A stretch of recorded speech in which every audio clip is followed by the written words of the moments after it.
Programme کے اس حصے میں اب ہم بات کریں گے صوبہ پنجاب کی، اور یہاں سے میری دھرتی میری دنیا کے لیے جو رپورٹس موصول ہوئی ہیں ان میں شامل ہے فیصل آباد میں بچوں کے لکھاریوں کی تقریب، بہاولپور میں جعلی حکیموں سے انسانی جانوں کو خطرہ، جھنگ میں ریسکیو 1122 سروس سمیت دیگر چند رپورٹس۔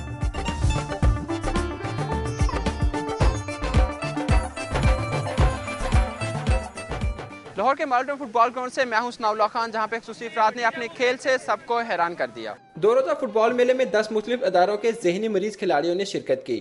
ہر ٹیم جیت کے لیے خاص تیاریوں کے ساتھ میدان میں اتری تھی۔ انتظامیہ کا کہنا تھا کہ کھیلوں کے مقابلے سے ذہنی مریضوں میں نہ صرف جستجو کی لگن بڑھتی ہے بلکہ بہترین تفریح سے انہیں تازہ دم ہونے کا موقع بھی ملتا ہے۔ ان کا کہنا تھا کہ پاکستان میں خصوصی افراد سمجھ کر انہیں کوئی خاص توجہ نہیں دی جاتی، جس سے وہ اکیلے پن کا شکار ہو جاتے ہیں اور خود کو معاشرے کا نکارہ حصہ تصور کرنے لگتے ہیں۔ کھلاڑیوں کا کہنا تھا کہ چار دیواری سے باہر نکل کر کھلے میدان میں کھیلنے کے احساس کو وہ الفاظ میں بیان نہیں کر سکتے۔ خصوصی افراد نے فٹ بال میلے کے اس انعقاد کو سراہا اور ان کا کہنا ہے کہ تفریح کے لیے ایسے میچز ہونے چاہیے۔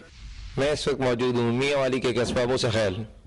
میاں والی کے قصبہ موسیخیل کے رہائشی بزرگ ملک محمد عظیم کے پاس سن عیسوی سے پہلے کے سکے اور خلفائے راشدین کے دور کے سکے موجود ہیں۔ 2 سکے ایسے ہیں جن پر فرعون کی تصاویر موجود ہیں۔ اسی طرح سن 13 ہجری کے 2 سکے جن پر مسجد نبی کی تصاویر اور چاروں خلفائے راشدین کے نام گندہ ہیں اور مدینہ شریف لکھا ہوا ہے۔ 2 سکے مغل بادشاہ شاہ جہاں کے دور کے ہیں جن کے اوپر کلمہ شریف اور شاہ جہاں کا نام گندہ ہے جو کہ چاندی کے ہیں۔ اس کے علاوہ ایک سکہ ایسا بھی ہے جس کے بیچ میں محمد صلی اللہ علیہ وسلم لکھا ہوا ہے مگر ان پر تاریخ گندہ نہیں ہے۔ کچھ ایسے سکے بھی موجود ہیں جو کہ موٹائی سے دوسروں کی نسبت بہت زیادہ ہیں لیکن ان پر لکھائی مٹ چکی ہے اور کچھ نظر آتی ہے لیکن سمجھ نہیں آتی۔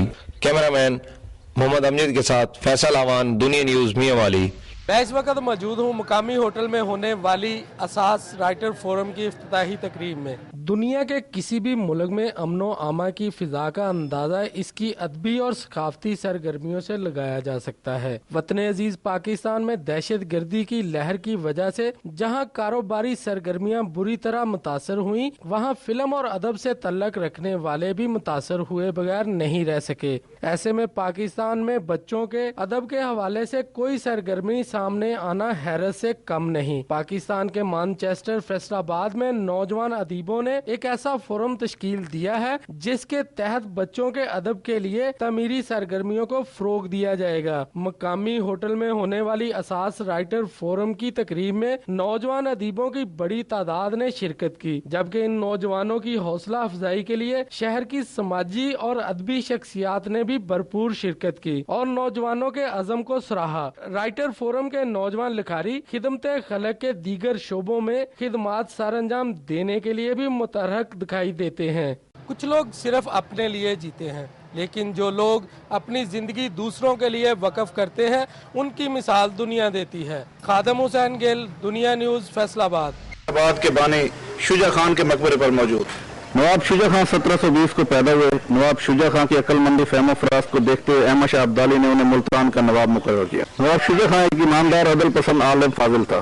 انتظامی لحاظ سے ملتان کو خوب ترقی حکومت کا اثر سرائے سدو سے لے کر تحصیل شجاع آباد کی جنوبی حدود تک چلتا تھا، جس کی آمدنی اس وقت 5.5 لاکھ روپے سالانہ ہو جاتی تھی۔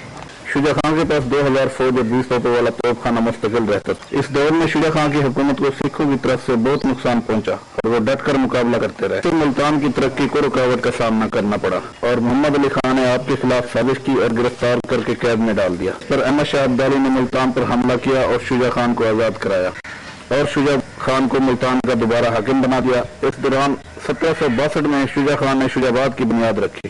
شجاع خان نے اپنی فوج اور توپ خانے کو مزید بہتر کیا اور سکھوں کے حملوں کا بھرپور جواب دیتا رہا، لیکن سکھ اس کی حکمت عملی اور جنگی چالوں کا جواب نہ دے پائے۔ شجاع خان 1776 کو شجاع آباد میں انتقال کر گئے۔ آپ ولی صفت انسان تھے۔ آپ کے عدل و انصاف کے قصے آج تک مشہور ہیں۔ آپ کے دربار پر آج بھی زائرین آتے ہیں اور مقبرہ پر چادریں چڑھاتے ہیں۔ آپ کی قبر تقریباً 16 فٹ لمبی اور 8 فٹ چوڑی ہے۔ آپ کے عقیدت مند یہاں پر آتے ہیں، قرآن خوانی کرتے ہیں اور دیے جلاتے ہیں۔ کیمرہ مین فہد ملک کے ساتھ مرتضی بھٹی، دنیا نیوز، شجاع آباد۔ سلاٹر ہاؤس میں صفائی کے انتظامات نہ ہونے کی وجہ سے علاقے میں بیماریاں اور تفن پھیل رہا ہے۔